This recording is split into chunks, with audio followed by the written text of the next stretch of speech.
working for you.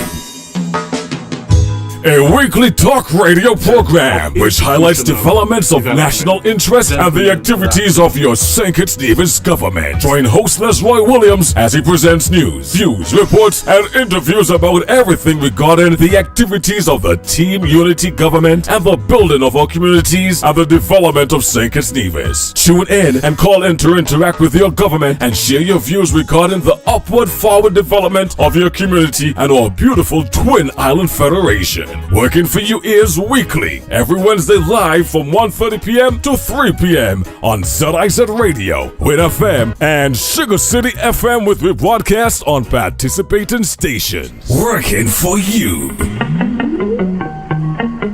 Good day to all, and thank you for joining us for another edition of the SKNS production, Working for You. On today's program, we will be looking at the nursing program at the Clarence Fitzroy Bryan College.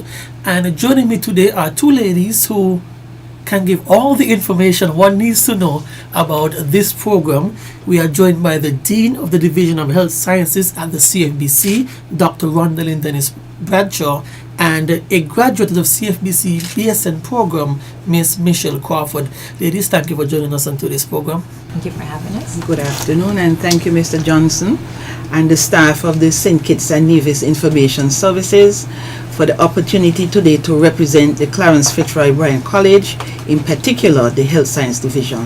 We are really excited to be here at last on the Working for You program, to bring awareness and to promote the nursing programs within the Health Science Division. My name is Dr. Rondalyn Dennis Bradshaw, Dean of the Health Science Division, and with me today is Miss Michelle Crawford, a recent graduate of the BSN program. Okay, so ladies, the nursing program, can you give us some background information as to this program and how we got started and stuff like that? The Health Science Division, Nursing Education Department, formerly the JNF Hospital School of Nursing, was established in January 1968. Major changes in a continuously evolving and complex healthcare systems and practice environments resulted in the School of Nursing transition to the CFBC in January 1999. The Health Science Division is one of 5 divisions at the CFBC, a premier education institution in our local community. Since its transition to the CFBC, the Health Science Division has transformed nursing education in a number of ways to prepare nursing graduates to work collaboratively and effectively with other health professionals in a complex and evolving healthcare system in a variety of settings. At this time, it is fitting to mention the hard work and dedication of the immediate past Dean, Mrs. Shirley Kelly, who is a trailblazer in nursing education and is recognized in the region as a seasoned nurse educator.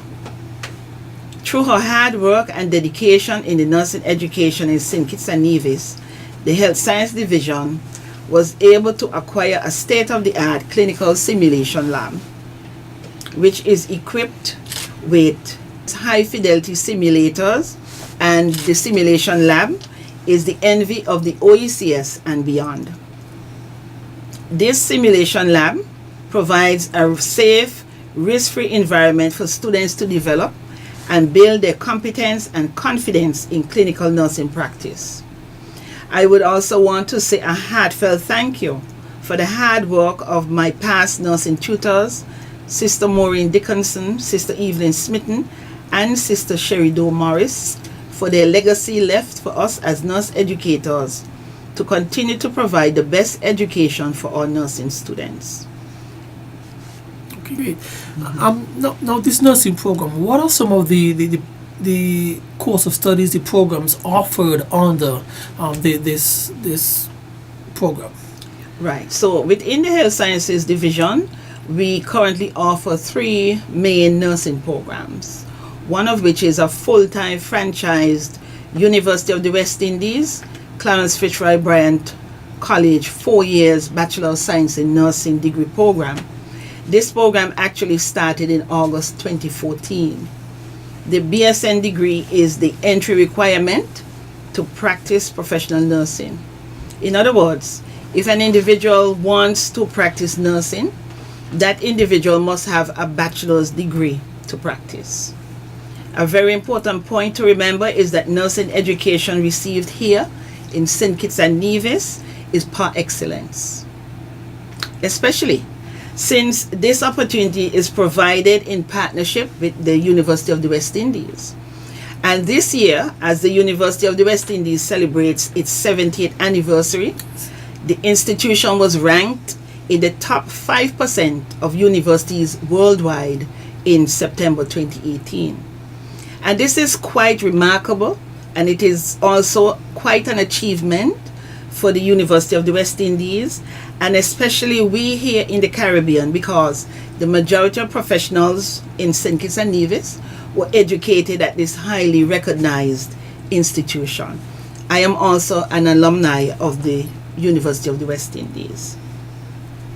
We were also pleased to witness the graduation of the first cohort of the franchise UE CFBC Bachelor of Science in Nursing degree at the CFBC's 30th commencement ceremony on Tuesday, 20th of November 2018. Indeed, the graduating students were all awarded honors degrees in the upper and lower second class divisions.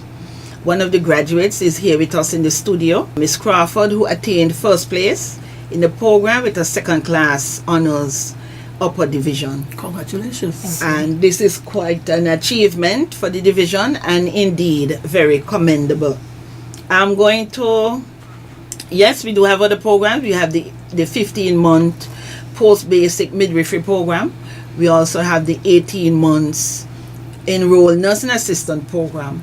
But at this time, I would like to concentrate on the Bachelor of Science degree program.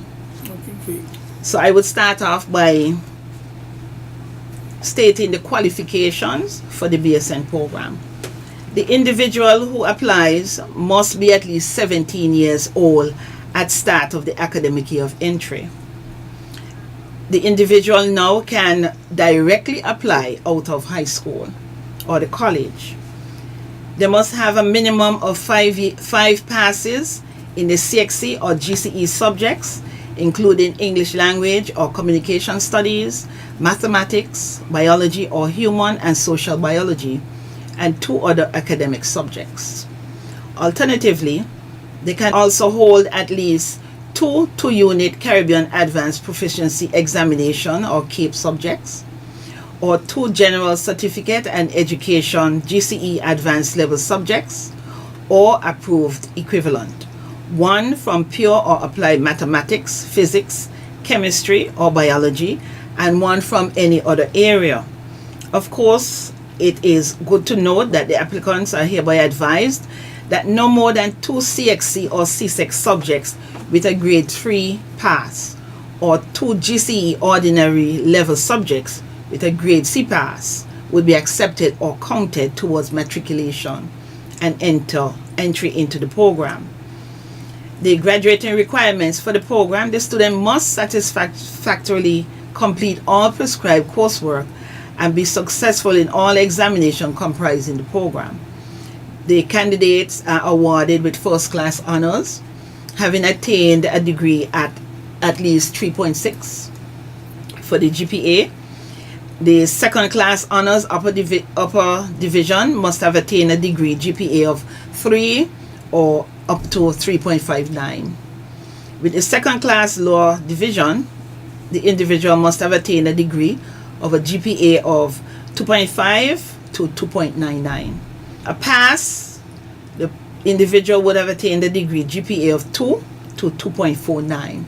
So it is well understood here that the student must not only complete the program, but must also achieve at least a pass or a GPA of 2 and above in order to graduate. One might say the standard, the requirements seem a bit high. Where would you think that? Why would one might think that these requirements might seem a bit hard for someone? Maybe there's a young lady or a young man who wishes to pursue nursing, but his studies might not be as high up there. Is there any other way that you guys can work with such an individual to assist him in getting those requirements up for him to be a part of this program? Yes, that is a very interesting question, because at present we are having some problems in recruiting candidates for the BSN program. There is a high level of interest for the program locally and regionally, but I must specify for locally right now, because the greatest concern is that many of the prospective candidates in the past did not have a scientific foundation. For example, mathematics and other science subject areas.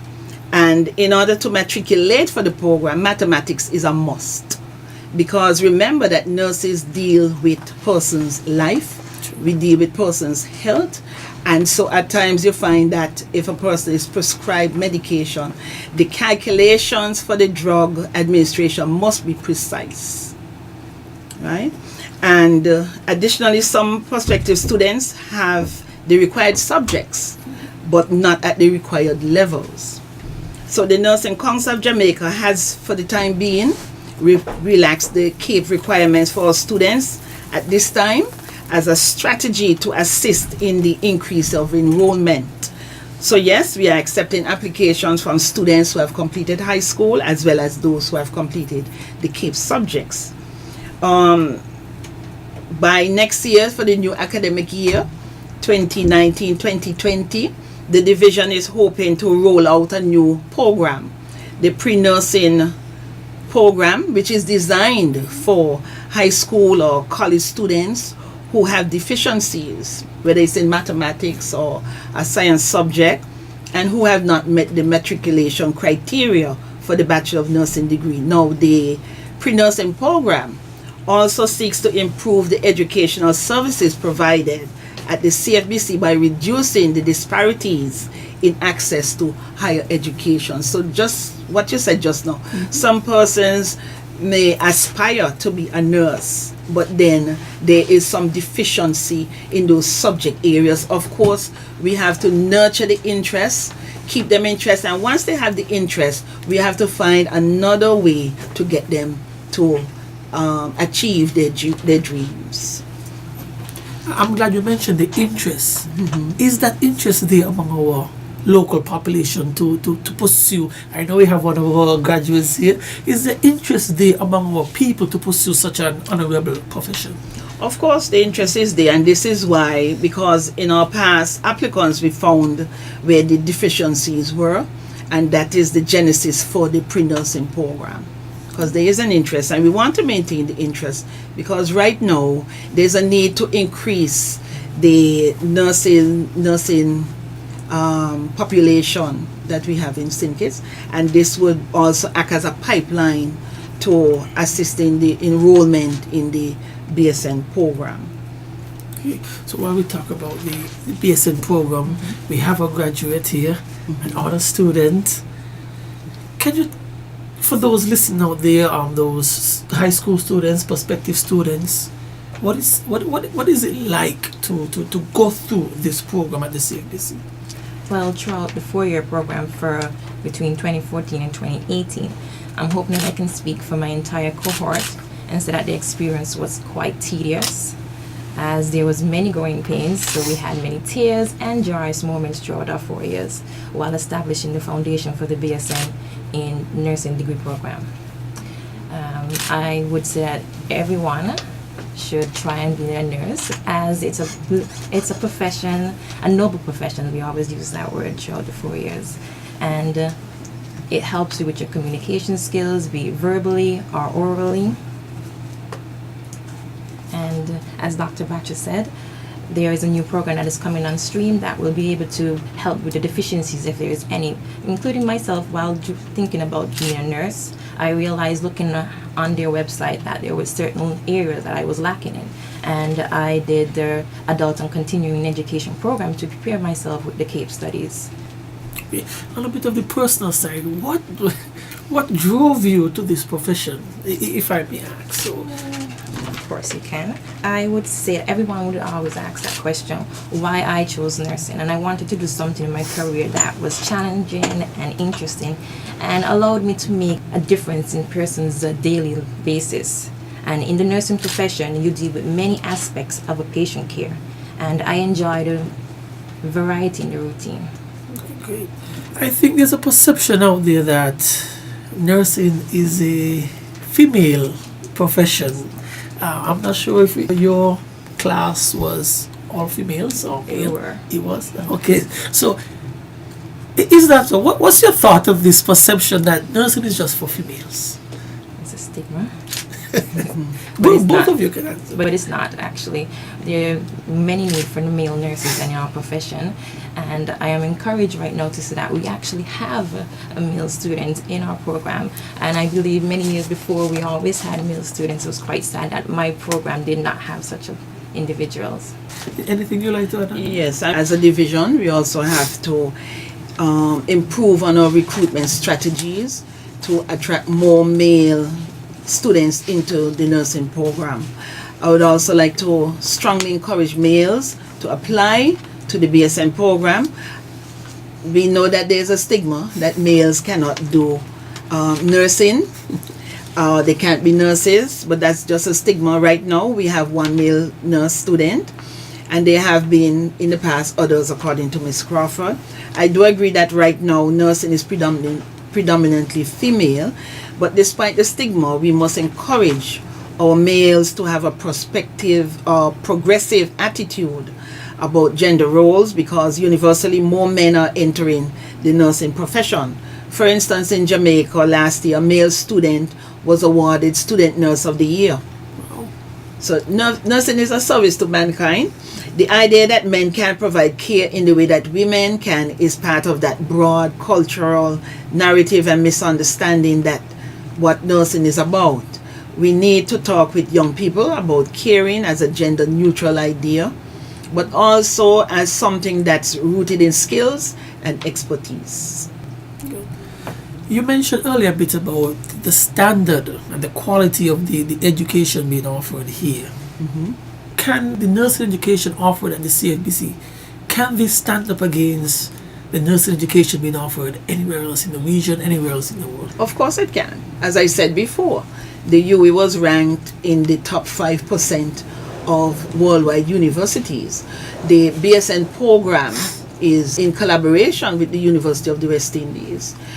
All the courses that are offered on the same campus as the university is provided for our students.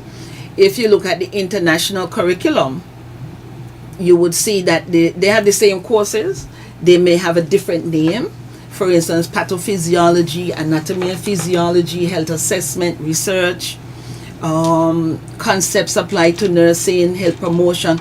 All of these are courses that the students have to do in the BSN program, in the undergraduate program.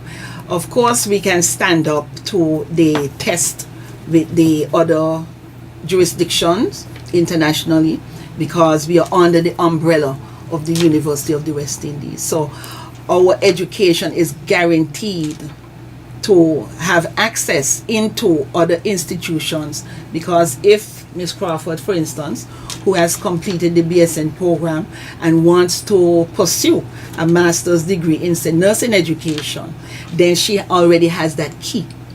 That when she shows that her degree is from the University of the West Indies, which is an accredited school, and as I said before, it is ranked very high, it will be accepted. Great. Or recognized. Great to hear. Yes. Dr. Butcher put you on the spotlight. Will you be pursuing your Because master's? I already asked that question and why don't and I am thinking about it, definitely. Okay, great. Now, I think Dr. Butcher mentioned earlier about a simulation lab at the campus. Mm-hmm. For Ms. Crawford, how important was this lab to your overall educational process? It was quite important, that is, as it allowed us to get over our fear in dealing with a live person for the first time. So we would practice our skills and being able to fine-tune those skills and any deficit that we would have before we would actually be transferred to the hospital to practice on live individuals. And for your perspective, Doctor, what's the difference? Have you found any difference in having this new lab as opposed to the the measure before, where, as she mentioned, you'd have to go to the hospital. Do you find that there's a big change or a big difference in the delivery of the education? Yes, because in the simulation lab, the students are provided scenarios, and we help to design the environment to make it a virtual clinical setting. So whatever experiences the student have to see in the hospital or be involved with, they are first exposed to them in the simulation lab. As I mentioned before, the simulation lab, the environment is risk-free. They can make mistakes over and over again until they correct themselves with guidance, of course. And there's a chance for them to reflect on visually and mentally on what they did and what they didn't do through a process we call debriefing. The simulation lab allows the students to build on their competence, and most importantly, to build on their confidence as well. Because it's important that when they get to the clinical setting, that because we have the simulation lab, that things don't appear to be strange or the first time I'm seeing it. Mark you, before we had the simulation lab, we also had what we call the low fidelity mannequins, those that were not computerized. So the students would have learned their first level skills there, bed making, bed bathing, dressings, and so forth. But with these simulators now, we can actually use the computerized system now to speak through the simulator. So the student will come in and say, "How are you today?" And the simulator can respond, "I'm fine." "Are you okay?" And the simulator can be programmed to say yes. We have Sim Mom. Sim Mom can actually be set to have an actual birth. Right, and so we set the scenario with the blood and everything, so that when the students get there, they don't jump, or they are accustomed now to that setting. We have Sim Baby, who is also computerized, especially when we are teaching neonatal resuscitation. The students can grade themselves on the progress that they are making, because we can set the computer to make the baby's face a bluish, indicating that the baby is not getting enough oxygen. So when the student actually start to give the breaths, then the baby pinks up and he moves his limbs and he cries. Then the students are all clapping, they're happy. And so with the system we had before, we did not have this. So we are actually very grateful and thankful to the government for allowing us to have this system in place. So like a real state-of-the-art system that yes, it is. has improved the delivery of the education there. Let's go back for a minute about enrollment. Mm-hmm. Is there any intention, or do you guys already have anything in place where you target students, possibly third, fourth, fifth formers, at that time when they might be thinking about, what am I going to do after school, my profession? Do you guys do any of these school visits where you basically try to encourage them to pursue such a career path? Mm-hmm. Well, thank you for that question, a very interesting question. First of all, we have a marketing personnel now at the college, Mr. Bertram, who is involved in marketing the program to the schools. He would send our fact sheet that he just developed, for example. I myself have gone into Washington Archibald High School at a PTA meeting, and I did speak to parents and students about the BSN program, and we were able to leave some brochures with them as well. Presently, as I said, I developed the fact sheets. So Mr. Bertram has indicated to me that they have been disseminated to all the high schools in St. Kitts and Nevis. I also visited the UWI Open Campus, and they also received a copy of the fact sheet. I was told yesterday by Mrs. Jacobs, God bless her, that she would help us to disseminate the fact sheet throughout the Caribbean region to all the other open campuses that are available. Sounds great. Yes. Are there any other activities besides the in-class teaching, learning that the nursing program engages in throughout the year? Well, first of all, this year on the 5th of October, we were able to have our inaugural capping and striping ceremony. under the theme New Beginnings, New Horizons. And this capping and striping ceremony is a time-honored nursing school tradition recognizing achievements and progress in a baccalaureate nursing program that affirms their commitment to the nursing profession. We also had the presence of the Governor General, Sir Tapley Seaton, and the Permanent Secretary for Education, Mr. Vincent Hodge, and the Honorable Hamilton was there. Eugene Hamilton was there as well. We also had a Breast Cancer Awareness Month. The division held a lecture, discussion and demonstration on breast cancer awareness on October the 30th with the aim to empower the faculty and the staff and the students of the CFBC about breast cancer. From this activity, we were able to donate the funds that we raised to the Reach for Recovery Cancer Society to assist persons affected by breast cancer. We would want to make both events, the capping and striping ceremony and the breast cancer awareness, an annual event within the division. Also, the Student Nurses Association was reinstated after a long hiatus. The new executive comprised President Ms. Tichelle Mills, Vice President Khadijah Hodge, Secretary Vincia Hendrickson, Treasurer Yarini Gillard, Activity Director Kyra Carey, and Lecturer Mentor Mrs. Marshall Smith Anthony. And I would like to say again, congratulations to the students for achieving this milestone. And also during the annual Monetary Taiwanese Scholarship Ceremony on Wednesday, the 21st of November, for the first time, 3 students from the Health Science Division were awarded scholarships, which are given to students to assist with their educational needs during their tenure of study. At this time, on behalf of the faculty and staff of the Health Science Division, I say thank you to His Excellency Tom Lee, the new resident ambassador of the Republic of Taiwan, of China on Taiwan, to St. Kitts and Nevis.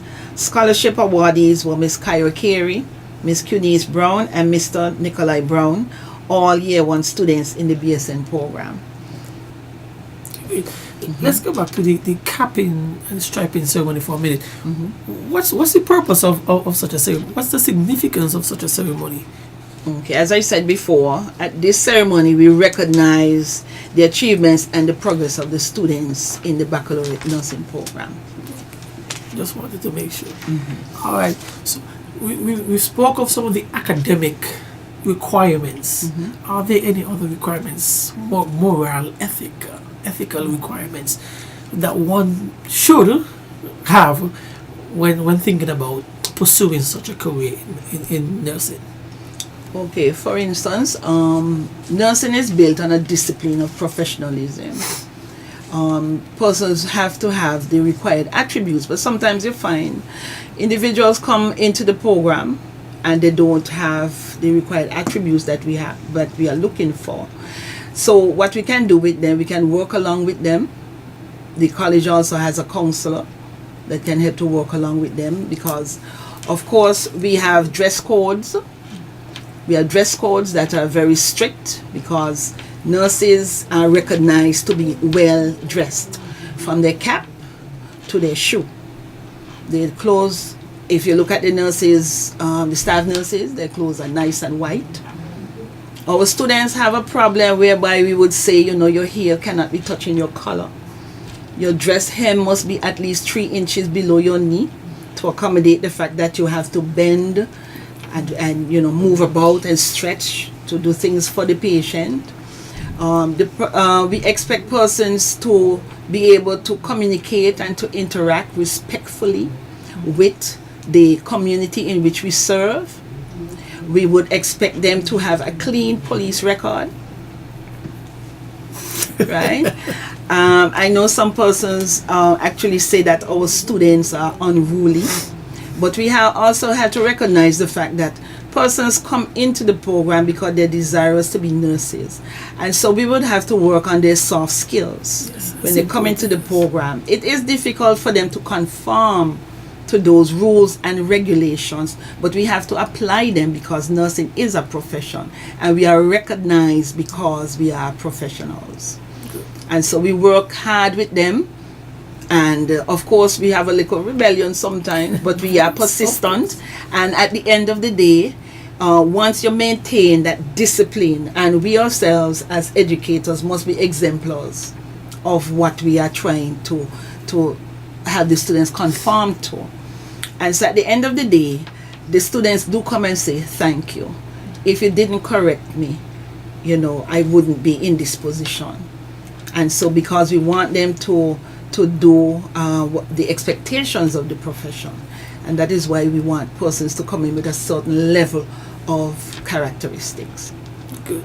It's one thing to hear from a member of the faculty about the profession of nursing, but if there are young people out there listening to this program, Ms. Crawford, as a recent graduate, what's something you would want to say to those individuals who might be on the brink of choosing nursing over something else?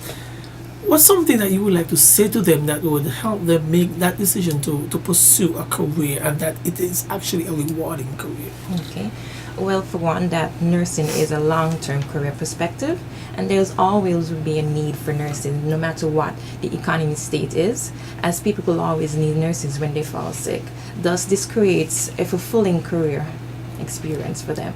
And there's so many different avenues that you can branch off into nursing.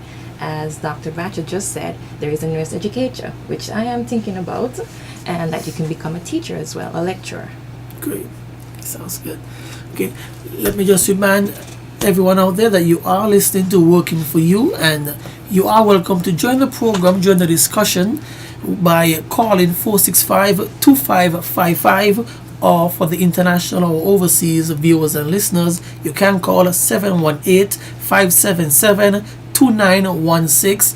Yeah, we have two very equipped guests with us today who are willing and able to answer all questions related to the nursing program being offered at the Council for Bryan College. Let's get back to the discussion a bit.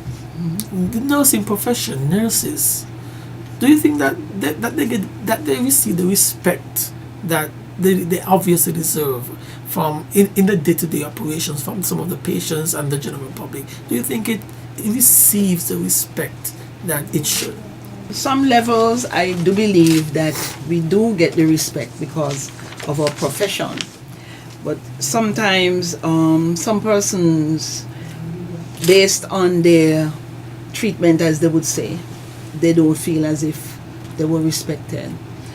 But I do believe that once we maintain our professionalism, once we do the things that we are supposed to be doing, once we provide the care that is evidence-based, that we would want to gain back that respect that we somehow have lost. Good. Don't mean to put you on the spot, but sometimes you hear in society, oh, I can't go up there because there's no confidentiality. Are things like these taught during the courses? Yes, confidentiality is a big thing in ethics, in nursing. Of course, we do tell our students that our profession is also based on confidentiality, because the patients themselves allow us into that space where we hear things, we see things, and we are expected to uphold the information in confidence. Okay, back to some of the requirements. Is there a reason why? I think you mentioned a CXC component.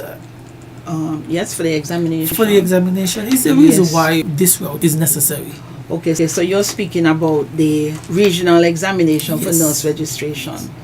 Yes, so let me just give you a little history first, and then you will hear your answer coming out.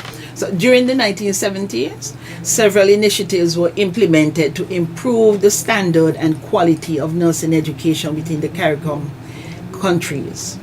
These plans were done in partnership with PAHO and WHO. The overall theme was the standardization and harmonization among divisions of nursing education within the region. The CARICOM territories, after many years of planning and based on health conditions common across the region, introduced a regional examination for nurse registration in 1993. The regional examination for nurse registration is the registration examination, which is a legal entity of all general nursing councils. So success in this exam is a legal requirement for using the title registered nurse. The examination is developed and administered by the General Nursing Councils of CARICOM countries in collaboration with the CXC.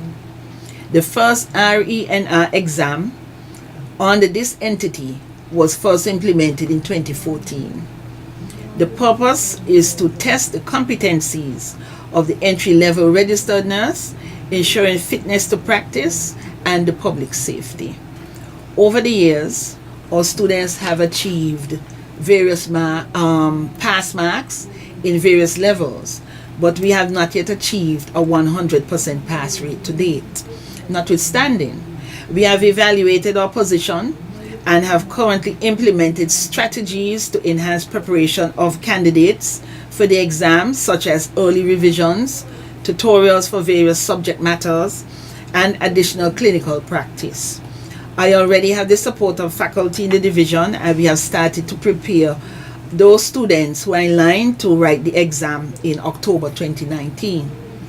We are aiming for 100% pass in all future sittings. Of course, in any learning institution, the students must take responsibility for their own learning. For example, for the NCLEX exam or the National Council Licensure exam, this is a nationwide examination for licensing nurses in the US and Canada. The students would have completed the undergraduate program, just like our students completing the BSN program, and will have to rigorously prepare for the state board exam, or in this case, the RENR exam. Hence, the regional examination for nurse registration exam is no different in terms of preparation. Okay. You mentioned a bit about the current class. What's the current class of nurses at the CFB looking like right now? The makeup, the composition, I think you mentioned that there is a male involved. Well, for the first year, we have 9 students and 1 male student. For the year 2 cohort, we have 5 students. For the year 3, 3 students. And for the year 4, 2 students. Okay, great. Now, are there any other opportunities available to the students of this program in terms of getting regional or international exposure while they conduct their studies? Well, that is one of the areas that I am rigorously looking at in planning going forward, is to see if the division can come up with a way for student exchange, because this is happening in other universities around the world, where the students can go in, learn about the different cultures that we teach them here about, experience the different cultures, experience the different ways of caring for persons in other countries, and see how they can compare what we do here to what is done over there. So those are some of the areas that we want to look at. Of course, the University School of Nursing has also indicated to me when I visited in August of this year that of course we can start to prepare our students in the last year to attend their final year of the program at the UWI campus Mona. Great. I think in our pre-interview discussion, I think you mentioned a bit about nurses being able to have their work, some of their projects presented at maybe possibly regional conferences and stuff like that. That's research. Research. Yes. So tell us a bit about that. Yes, our nurses in the program, even before we had the bachelor's degree program, the associate degree program, some of the nurses presented their research in places like England under the past dean, the past immediate dean, Dean Kelly, in England. And that was also done in partnership with Dame Dolores Gomes, who is the pioneer for the Student Nurses Association. I attended the Caribbean Nurses Organization conference in St. Lucia. I think it was back in 2014, thereabouts, with 3 students who also presented their research projects, and it was well received. They received standing ovation. Great to hear. Yes. And in the future, going forward, we would want to continue that. Presently, the college is going to be having a research symposium April next year. Right now, the students in research, they have completed their research proposals, and so they can present those proposals at that research symposium. And what are you guys hoping that this symposium and this measure would do for the students? Well, of course, it would help them to showcase their work. It would also build their confidence in what they're doing. They will also be able to network with other students, because I found that was happening in St. Lucia. They were networking with each other. They were asking each other a lot of questions, not only about the research, but about the programs, and they were comparing the programs and so forth. Because even as faculty, I presented in Jamaica in 2016 my thesis paper that I did for my doctoral degree, and after I was finished, persons would come up to you and ask you about your study, how was it received, and where the idea came from, etc. Okay. Once again, I remind you all out there that you are tuned into Working for You, and you are welcome to be a part of the discussion here by calling 465-2555 or 718-577-2916. In St. Kitts and Nevis, we have a very diverse population. We have individuals from Spanish-speaking countries, French-speaking countries. And of course, these individuals may at times require nursing assistance. Do we cater for these in terms of having our students possibly learning foreign languages, or is this a possible course that you guys might need to take going forward? Yes. Currently, Miss Crawford was a part of that. Yes. They do Spanish as one of the courses in the BSN program. My pre-elective that I did, yes. Yes, she did a And pre-elective. it was in quite Spanish. helpful in being able to ask the most simplest questions and have a response. Okay. In terms of after you've completed your program, does the college stay in touch with these students in terms of possibly providing guidance as to the next step in their career path? Is this something that is being done or could be done? In other words, no, I know that some universities, they do a survey where they want to find out where their graduates are and how long it took them to find a job, for instance, and what impacts are they making in their community and so forth. I am sure that the college does have this system in place. I believe, though, that in the nursing department itself, that is a very good idea for us to keep track of where our students are and how they are impacting whichever society they are in. Because the bachelor's degree, to me, it is the key to opportunities for upward mobility, for pursuing a master's degree in a specialized area. And so I think that this would be a good way for us to track how well they are building on that undergraduate foundation. Okay. And do you stay in touch with some of your fellow classmates over the years? Of course, all the time. I have them on WhatsApp, we have our emails, we are very in touch with our lecturers, our past lecturers as well. I don't think Dr. Butcher can probably get me out of the school. Well, that's very good, because you can provide some of that experience for the incoming students as well. So you also interact with the past as well as the present. Yes. Do you offer them assistance, guidance? They can always ask me any questions that they have. I'm not really in contact as much with the first years, but the second and third and fourth years I am in contact with them. I'm actually going to be attending their research project that they have next week. Thursday. Okay, now, research project, what's that? Can someone share a bit of information? Well, it's part of the partial fulfillment of the degree. It's a course we call first of all, they must do something we call research methodology, where they will start off writing their proposal, and then when they get to the fourth year now, they would implement that proposal. So we call it a research project. Okay.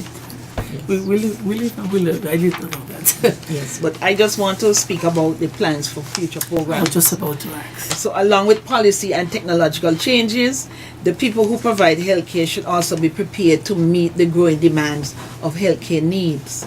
Healthcare providers are an important part of the healthcare system, and any changes to their education, satisfaction, or demographics are likely to affect how patients receive care. Therefore, The vision of the Health Science Division going forward is to offer new certificate programs for nurses and allied healthcare providers, including oncology, gerontology, emergency medical technician, dialysis, and community health. If we want to ensure that our citizens receive high quality evidence-based healthcare, then we have to ensure that our healthcare providers are equipped with the necessary knowledge and skills to adequately meet these needs. Of course, if we are going to increase our student enrollment, the division also has to look at increasing our faculty capacity as well. True.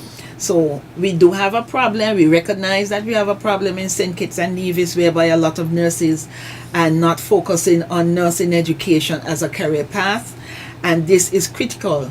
If we are to increase our student population, we will need more qualified lecturers at the master's level or higher. I am using this opportunity today to appeal to our local nurses who are interested in pursuing a Master of Science degree to strongly consider nursing education as a priority area. I think we heard Miss Crawford say she has the interest with your pushing. Okay, great. You spoke a bit about the Student Nursing Association. You also recognize Dame Dolores Combs and her role in this association. You didn't go too in-depth as to what exactly does the association do? The association, it helps to embed the students into the nursing profession. It is there that they are mentored as professionals. We have Dame Gomes as our leader for the students in that capacity. As I said, she was the pioneer. Here's where they will learn a lot about professionalism, how they can help each other, leadership skills, and so forth. Okay. And you also had Dame Dolores Combs, as you mentioned, at the inaugural capping and striking ceremony. What impact do you think that had on these students as they continue their growth, to have such an inspiration speak directly to them?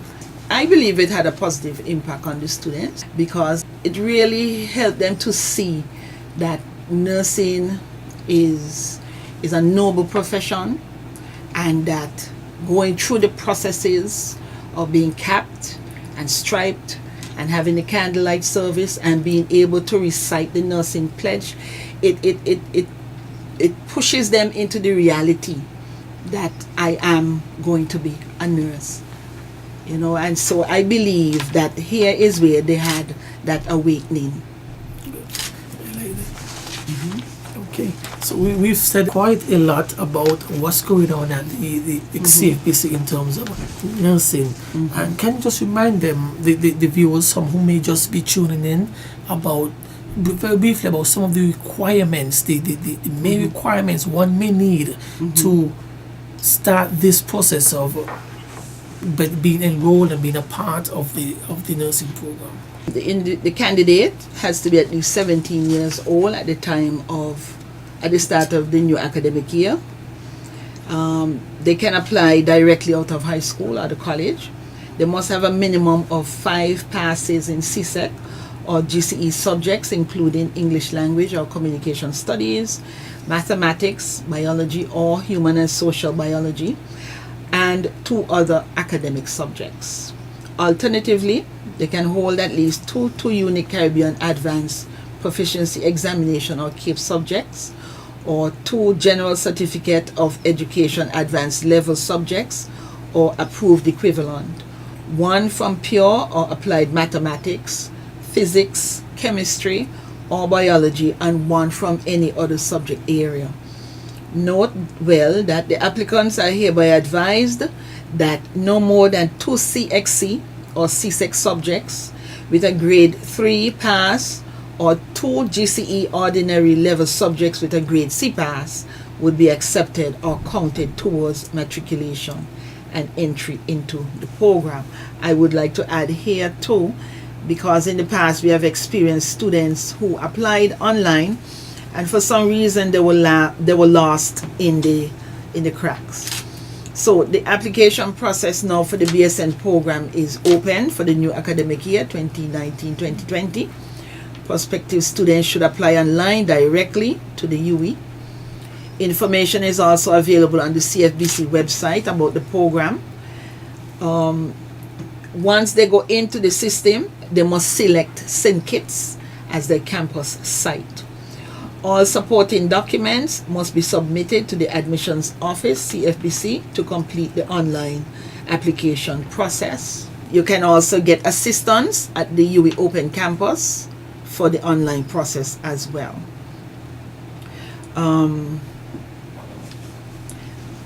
As I said before, the fact sheet has been disseminated. And where are some of the areas that I think you mentioned that the fact sheet is several places at schools and The high schools and other areas. and the UWI Open Campus The UWI Open sites Campus. in the different Caribbean islands, from Montserrat to Antigua to Dominica to St. Vincent, all of those And so- islands that have an a UWI Open Campus. Oh, okay. I was just Yes. about to ask if our local college here Has the- interest from. Yes, I think up to the group before Miss Crawford's group, we had a student from St. Martin. When I was a student nurse, and even before that, we had students from Anguilla, from Tortola. Right, so yes. So our program is sought after. Yes, and I've spoken to one of the guidance counselors in Anguilla, and I also sent her a fact sheet, and she did require a lot more information because there is interest there as well. Good. Is there any information you guys would like to add to our listening and viewing audience? Well, of course, the post-basic midwifery program, which is going to commence January 21st in 2019. That is a 15-month program. The applicants must be registered nurses from recognized institutions with at least 2 years experience. And the certificate is awarded by CFBC. Then we have the Enroll Nursing Assistant program, which is an 18-month program.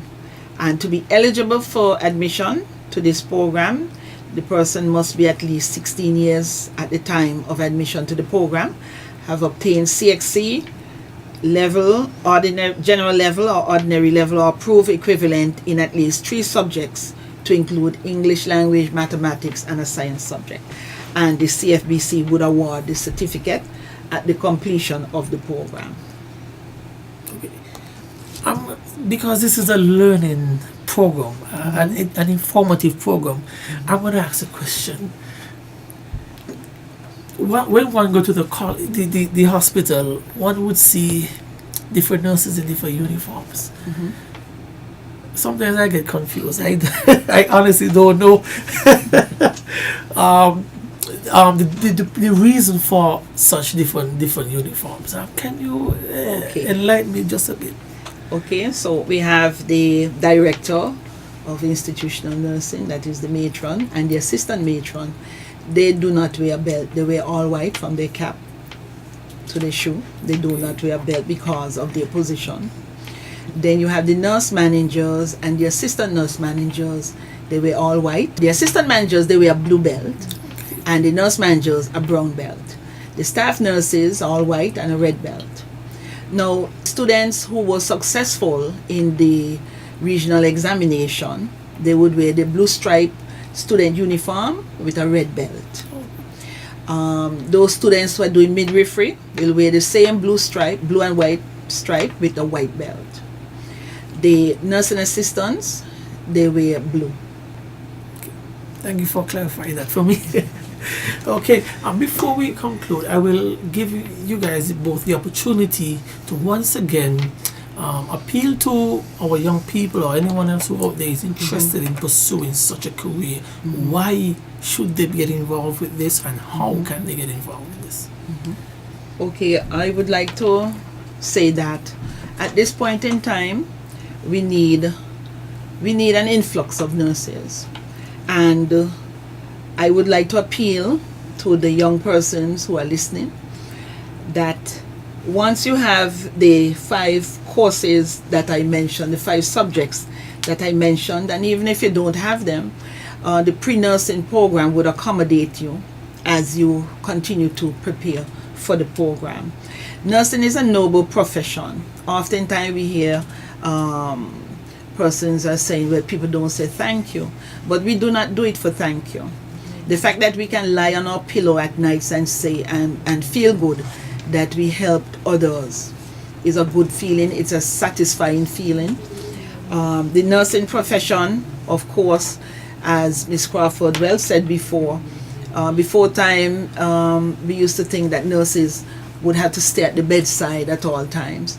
There are plenty specialized areas, plenty pathways in which nurses can travel now as specialists. We have the oncology unit at hospital. Persons can specialize in that. The dialysis unit, the emergency department, nurse anesthetists, nurse educators, nurse administrators. My best friend in England, she studied nursing law. So the sky is no longer the limit in nursing as a profession. You can go as far as you want to in the nursing profession right now. Male students are encouraged to apply for the program. One might say that the male probably doesn't want to study midwifery, but that person can study psychiatry, oncology, dialysis, as I said before. It's a very rewarding profession, very rewarding profession. And it is a service, it is not a job.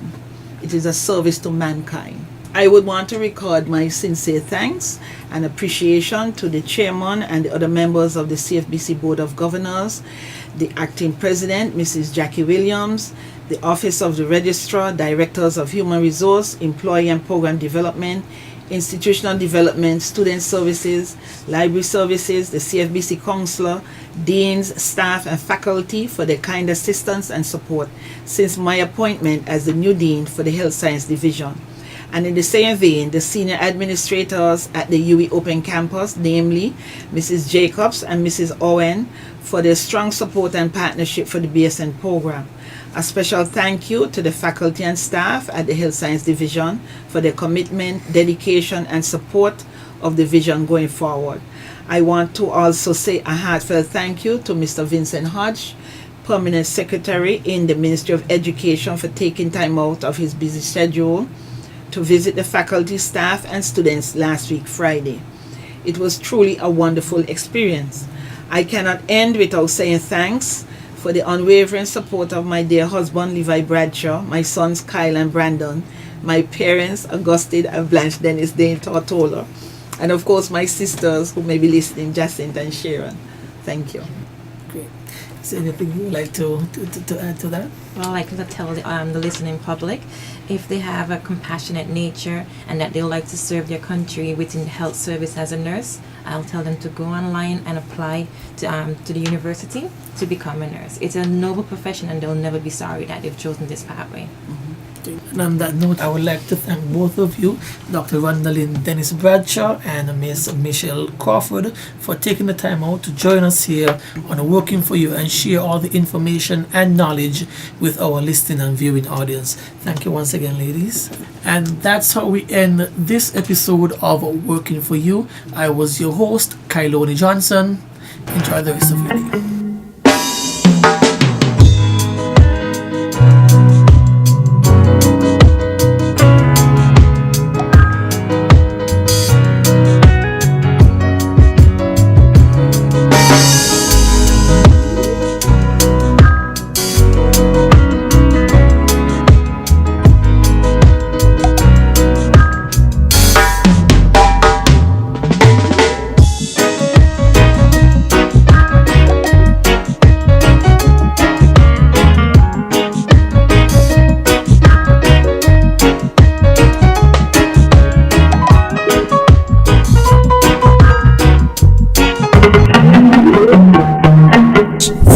For you. A weekly talk radio program which highlights developments of national interest and the activities of your St. Kitts Nevis government. Join host Roy Williams as he presents news, views, reports, and interviews about everything regarding the activities of the Team Unity government and the building of our communities and the development of St. Kitts Nevis. Tune in and call in to interact with your government and share your views regarding the upward forward development of your community and our beautiful Twin Island Federation. Working Working for You is weekly, every Wednesday live from 1:30 p.m. to 3 p.m. on ZIZ Radio, Win FM, and Sugar City FM with rebroadcast on participating stations. Working for You.